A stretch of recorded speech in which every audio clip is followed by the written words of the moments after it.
ابنك بياكل الحروف ومفيش كلمة واضحة خالص، تعملي ايه؟ انا مالنا ده اخصائية تربية خاصة وهساعدك عشان تبقي عرفتي تربي. سبحان الله، كل حاجة اتخلقت ليها وقتها وليها عمرها، مفيش حاجة حصلت من يوم وليلة. يعني ايه؟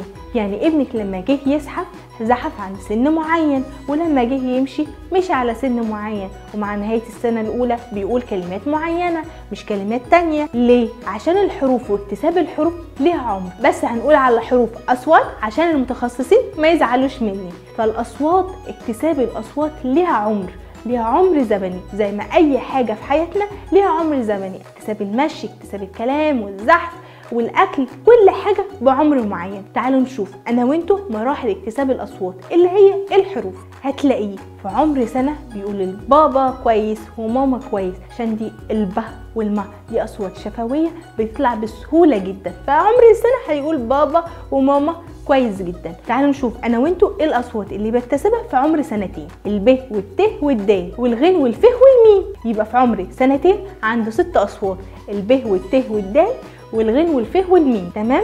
يبقى اي كلمه فيها ف او فيها ب او فيها دال بينطقها كويس. طيب ثانيه واحده هقول لكم على معلومه قبل ما اكمل معاكم مراحل اكتساب الاصوات او اعمار اكتساب الاصوات. طب ليه بقول لكم كده؟ عشان نعرف هو عنده لدغه ولا لسه في السن الطبيعي ان مخرج صوته ده طبيعي.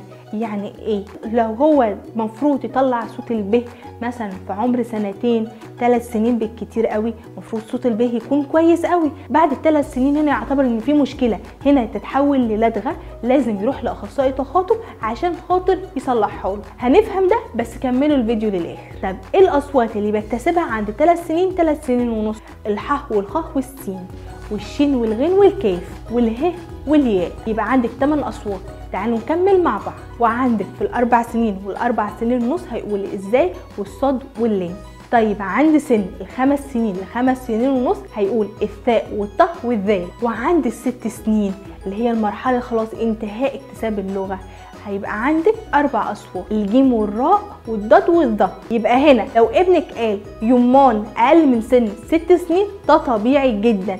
بعد ال6 سنين هنعتبر الره هنا لدغه، لازم يروح عند اخصائي تخاطب. ولو قال بدل السمكه تمكه وهو سنه 2 ونص كده مش هنقلق عليه، عشان خاطر صوت السين مش هنعتبره لدغه غير بعد 3 سنين ونص. يبدا يروح عند اخصائي تخاطب عشان يصلح له مخرج صوت السين. طيب لو ابنك عنده مشكله في الاصوات وبياكل الحروف في الكلمه وهو فعلا سنه صغير لسه ما جاش مرحله تصحيح الصوت، هتعملي ايه؟